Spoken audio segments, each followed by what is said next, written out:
intrinsic to him, as the programming not to attack a Kuroge was in his implanted soft cyber chip. He walked closer to one of the inner high and placed the Nurbacub on the floor. The soft-furred little creature creeled weakly and hungrily.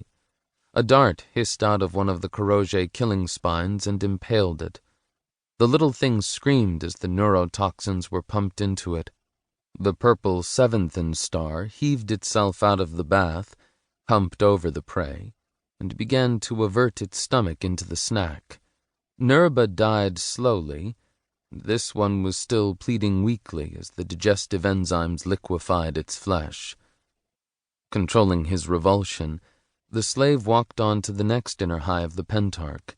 This one was speaking, so he waited respectfully. "They are still putative subjects. I hold, despite their dexterity, that these humans will make poor slaves." The purple seventh star that was busy feeding clattered its spines again. "Those we have captured and implanted have proved more than adequate." "But their ability to resist our mag client species is better than predicted.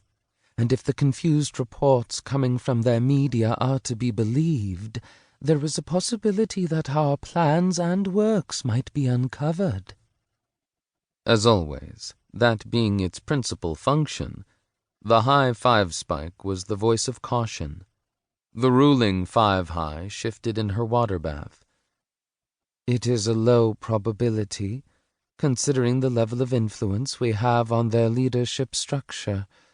But nonetheless we must send in a cleanup squad, and perhaps step up supplies of materiel from the spawn ship to our client species. See that the mag are contacted on the closed beam, and given such information as the cleanup team can gather. As a final alternative, there is always direct action. We have a large slave army, potentially, at our disposal." The youngest of the inner high flicked his spines in respectful assent. The slave had learned to read the clatters as clearly and easily as the soft cyber implant had taught him the overfile's speech. The youngest of the inner high was still diffident in his suggestions. He was only a 6th star, after all. "Perhaps some chemical agents, highest, and some more sophisticated delivery mechanisms for the client species?" "Yes, and bring my snack, slave, before I dine on you." The slave did, then moved cautiously away as hastily as he dared.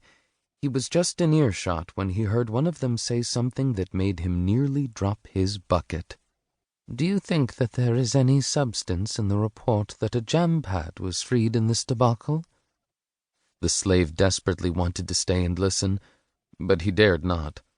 There were slaves of some 7 different species on this ship, but he was the only one of his kind, and he had not believed there could be others, so many light years from home. Had one of his people succeeded in breaking free? Elsewhere in George Bernard Shaw City, in a space more cavernous but no less dark, at center stage, other conspirators. The third of the plotters, as usual, arrived late for the meeting. "Where the hell have you been?" demanded one of those already there. "How can somebody with a reputation for being a genius not read a clock? You know, those gadgets that have 2 hands, one long, one short." "Save that tone for those who intimidate easily. You ought to know by now it's wasted on me. Besides, I've been productively occupied." The conspirators, from long years working together, knew each other's tastes. One of them smiled evilly at the tardy one. "Killing swine, eh?" "Not yet. Just sharpening the blades." When the meeting was over, the old tastes resurfaced. "When shall we 3 meet again?" The other 2 laughed. "When the hurly-burly's done, of course," chuckled one of them. "And the battle's lost and won," added the other in a grimmer tone of voice. "Assuming you don't show up late again." Chapter 1.